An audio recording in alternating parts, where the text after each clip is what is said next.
this is Amy with Wanders and Arts, and today we are doing a Paletteful Packs box opening. This is the May box that just came today. And I'm gonna just ask you to excuse me if I'm a little sniffly. My Zyrtec is losing the battle here. Too much pollen. So let's open this up and see what we have. Oh, we've got blue crinkle. Lots of blue crinkle. I tell you, at one point we had 40 cases of crinkle in my office. It was horrible. All right, first thing first, we have a Uniball Signo Broad, and that is in white. So we've got a Uniball Signo Broad white pen. Those are always useful. Let's see. Oh, we have some water brushes. So from Fluid Arts, there we go. 3 different water brushes. And we have, what is this? 30 Peerless Transparent Watercolors. Autumn Chew Artist Edition. And there are the colors. Oh, that is very cool. Oh, they're little sheets of paper. That's very interesting. I don't have any watercolors at all that are like this. So that is going to be fun. Oh, the sticker. It is adorable. It is a paintbrush. I love that. And under the crinkle, we have a Canson XL. Oh, it's big. A full 30 sheet 9x12, 140 pound, 300 gram Canson XL watercolor pad ready to paint with. Okay, so it looks like we have watercolors today. Let me get this set up and we will swatch some watercolors. Okay, and I am back. I just pulled a sheet off of the Canson XL watercolor pad to test these on and opened these up, and these are each about 2x2 ish size, and they have the name on the back of the sheet. And I did look at the little video Paletteful Packs has to see that the name is on the back, the paint is on the front, so that will help us figure that out. So we have 30 colors here, so it's going to take a bit to swatch them all, but I will do a few here and then I will do a few more and then come back once they're all on there. But let's start. We've got yellow ochre, we have flaxen hair, we have daffodil yellow, and deep yellow, japonica scarlet, and nectar. We'll start with these and then go through the rest of them since there are 30. I do notice one thing that I already am not the world's biggest fan of is I prefer names like yellow ochre, not so much like, you know, flaxen hair. So that's the thing. Might just be me, but that's my personal preference. I would rather know like what the actual name of it is traditionally. Also, I did not see any pigment information on there, which I'm still kind of learning the whole pigment information thing, but I do know that a lot of people do prefer to know that because that tells you about the light fastness and all of that sort of thing. So that may be on the packaging, which I've already managed to lose, which is another thing I'm not a big fan of, the little small squares here. It says that they would be good for travel, but for me, I don't know that this would be my first choice for a travel palette. I mean, I am fairly certain that I would get started and then the wind would come up and they would blow away and would get wet and then they'd get everywhere, and then you've got to let them dry before you can pack them back up, right? Because if you're doing it this way, on the plus side, you could actually cut them and take just pieces of them. And they did also mention that you could, that was a lot of order, that you could actually cut a piece of the actual card and put it in a little well of water, like in this sort of thing, and use the paint that way. So I have not tried that yet, but that's an option as well, just to take tiny fragments of it. So, and this is just from the dollar store. The Dollar Tree has super stepped up their arts and crafts game, so if you've not been there in a while, that might be something to check out. So far though, these colors are, you know, they're nice and bright. They seem to be spreading well with the water, so I think they'll work very nice. I'm just not sure about how well the mechanics will work for me of having 30 separate little squares of paint that I've got to keep up with. However, it would be good if you want to go somewhere and make sure that you work on a limited palette. You could only take, you know, the 3 to 5 or whatever that you would prefer to use, and you're forced to limit your palette that way. So I am going to stop talking for a minute and swatch some more of these. So while I was swatching these, I was trying to get the pigment a little heavier on the left side and spread it out some more to the right. Some of them are much more highly pigmented than others. I'm sure some of that was me getting used to using a water brush again, and I apologize for some of this being off of camera. I'm having a hard time getting this set up exactly right.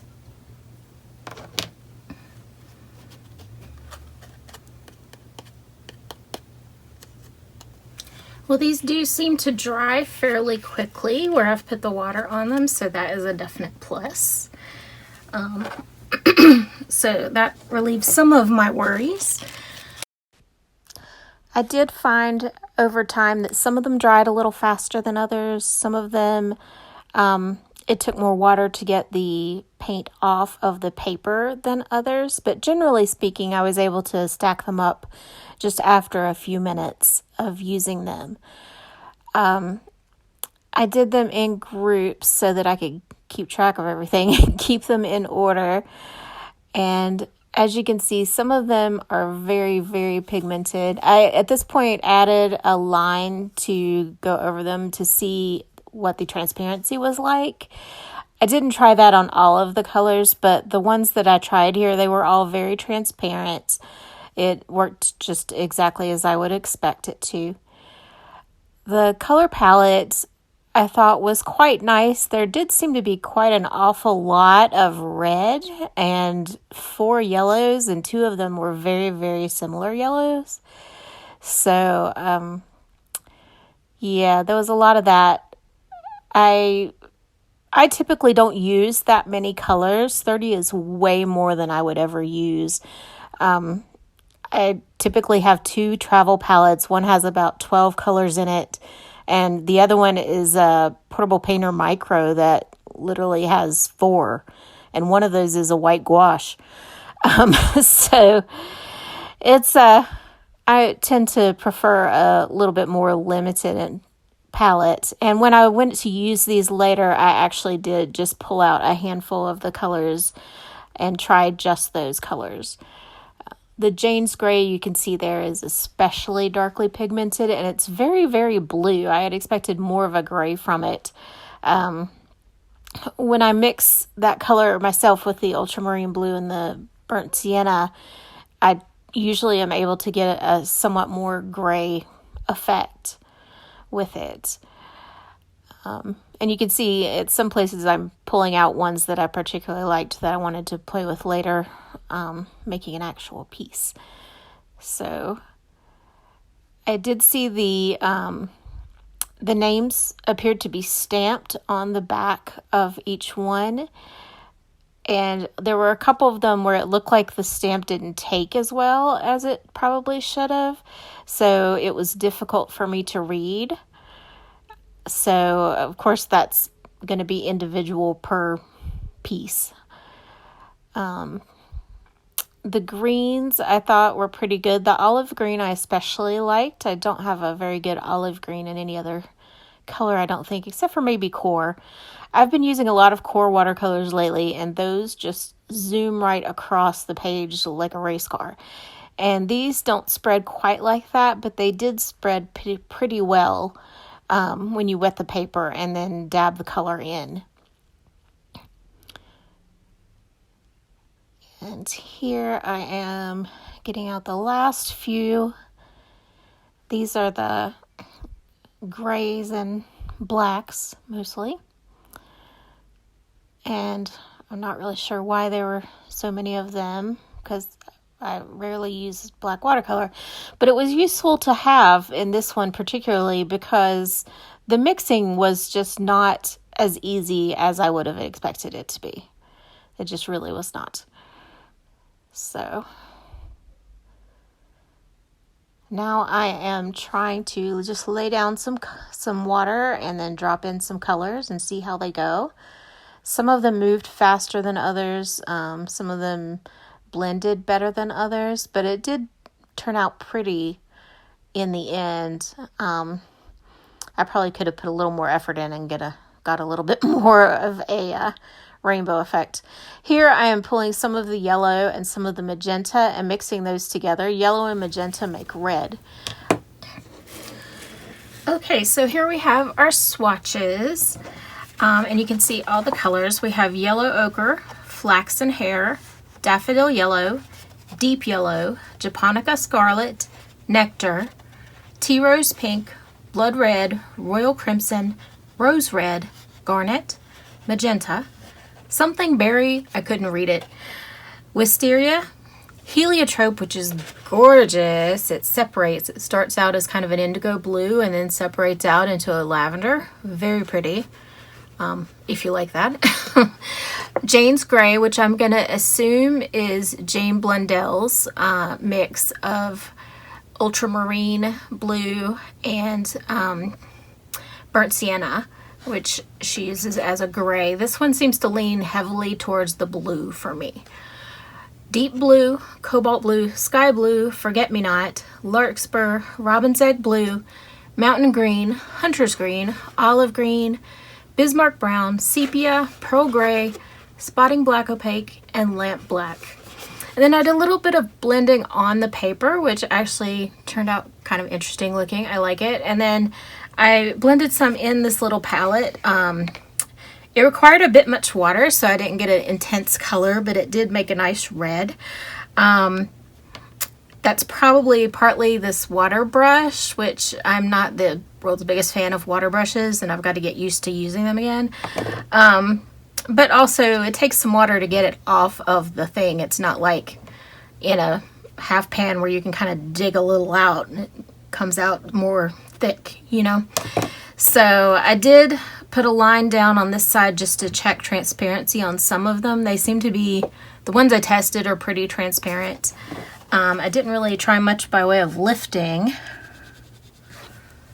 so let's give that a try. Oh, that one lifts really well.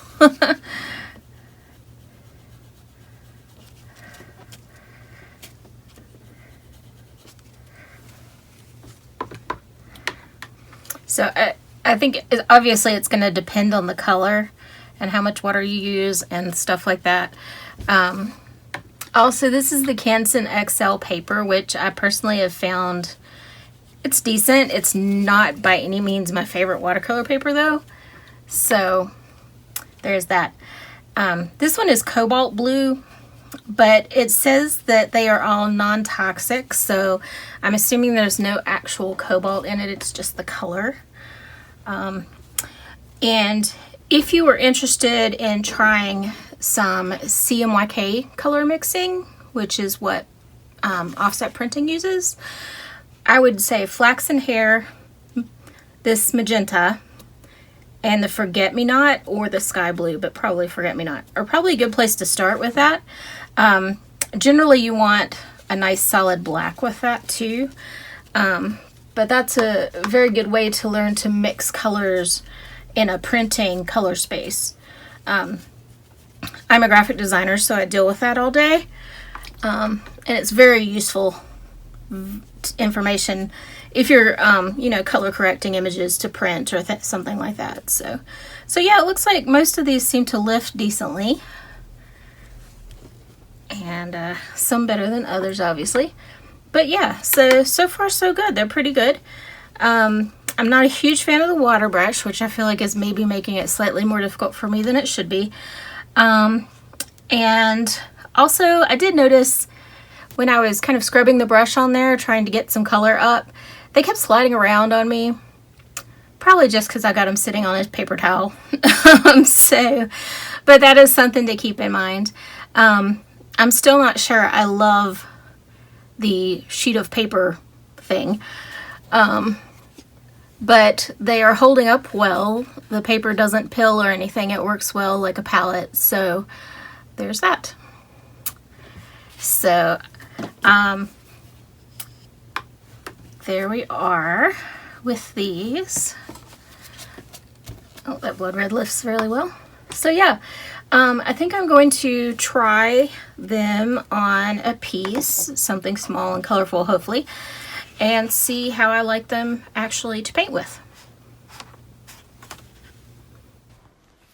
So here I decided to start out with just some very loose florals, just to kind of see how they would move and how they worked and all that sort of thing. The water brushes are actually good water brushes. I just am not a fan of water brushes. I'm also still trying to keep everything on the camera, so I apologize again for that. But yeah, these florals, they turned out okay. It was all right. I wasn't real thrilled with it. So later on, I switched to something else. I ended up drawing and painting some kind of loose, colorful fantasy mushrooms in a bunch of very extremely loose grass. And somehow my camera managed to lose all the footage of that. So I will show a picture of that at the very end, but I don't actually have any pictures of the drawing or painting part of that.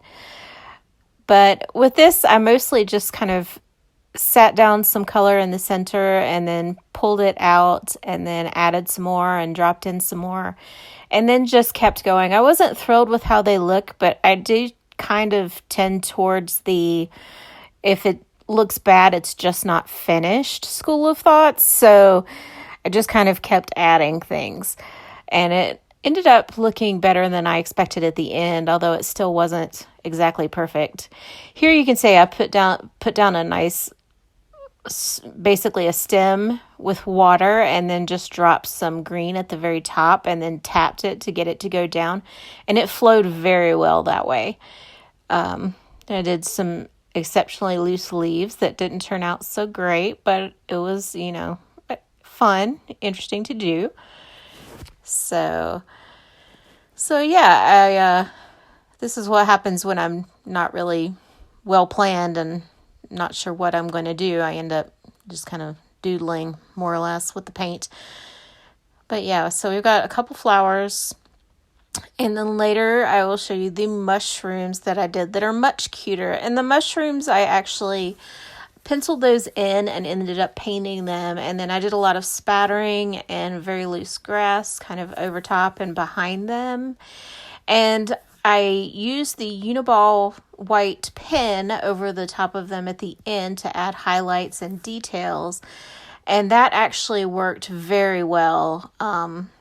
I really liked it. It did pick up a little bit of the underlying color. It wasn't 100% solid white like a gouache would be, but it did end up looking pretty good. And I also, on that one, I pulled out a Pigma Micron that did not come in the box and lined over top of that. Here's the mushroom one you can see, because I find that what works best for my style is to paint loose and then line. And here we are, my finished piece. It's kind of silly, not so great, but I thought it turned out pretty cute. I'm still not sure I love these paints. The colors are great, pigmentation is good, they're transparent. It's just really the being on a little piece of paper thing that I am kind of having difficult with. And also the mixing.